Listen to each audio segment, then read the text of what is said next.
Assalamualaikum warahmatullahi wabarakatuh.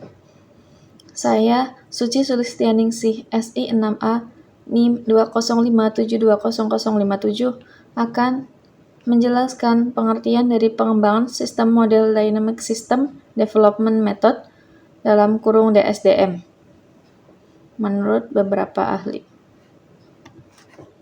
Yang pertama, menurut D.E. Evison dan Fitzgerald, Dynamic System Development Method atau DSDM merupakan upaya penyempurnaan James Martin Rapid Application Development Method dalam kurung JMRAD. DSDM berusaha memasukkan unsur disiplin ke dalam JMRAD. DSDM dikembangkan oleh konsorsium DSDM di Eropa.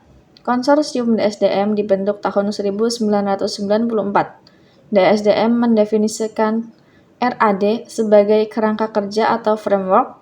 Penyelesaian proyek pengembangan sistem informasi RAD membantu pengembangan sistem informasi dan solusi bisnis dalam batasan waktu yang sempit dan anggaran yang terbatas.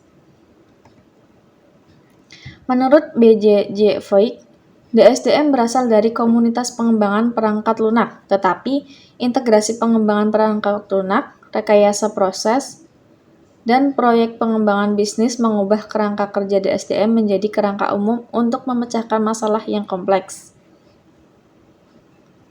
Menurut Arifan Bennekow, yang merupakan salah satu pengembang utama DSDM, DSDM adalah metode yang menekankan pada kerjasama dan komunikasi yang intens antara anggota tim proyek. Dia juga menggarisbawahi pentingnya fokus pada tujuan bisnis dan adaptasi yang cepat terhadap perubahan kebutuhan. Lalu menurut Barry Bohm, yang seorang pakar dalam pengembangan perangkat lunak dan pendukung metode agil, dia mengakui DSDM sebagai salah satu pendekatan agil yang efektif dan menyediakan kerangka kerja untuk mengelola risiko dalam proyek pengembangan perangkat lunak. Lalu menurut Richard Kirkham, yang seorang akademis dan praktisi TI, mengemukakan bahwa DSDM adalah metode pengembangan yang memperhatikan aspek kualitas dalam semua tahap pengembangan. Menurutnya, DSDM membantu tim untuk menjaga fokus pada pengiriman solusi berkualitas tinggi yang memenuhi kebutuhan pelanggan.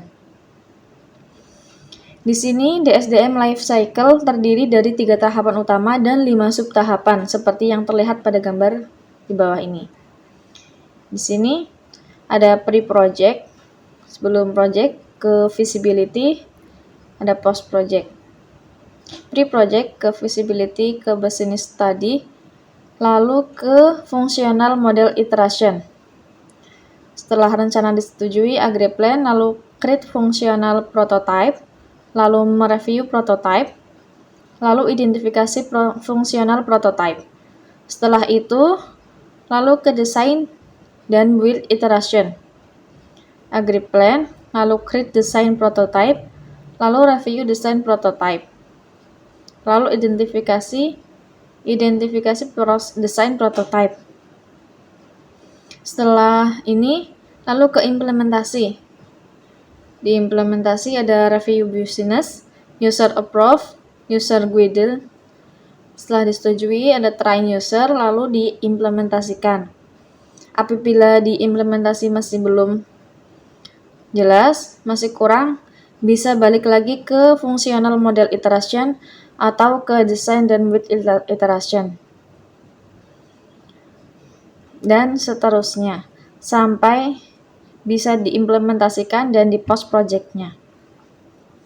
Lalu kesimpulannya adalah, metode DSDM adalah metode pengembangan perangkat lunak yang berfokus pada kolaborasi kerjasama tim, adaptasi cepat terhadap perubahan, dan pencapaian tujuan bisnis. DSDM menggunakan pendekatan kolaboratif antara pemilik kepentingan bisnis dan teknis untuk menghasilkan solusi yang fleksibel dan berkualitas tinggi.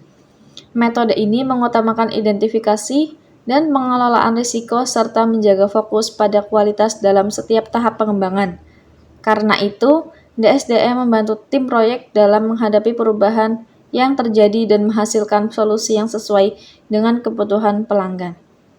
Terima kasih. Sekian dari saya, kurang lebihnya mohon maaf. Wassalamualaikum warahmatullahi wabarakatuh.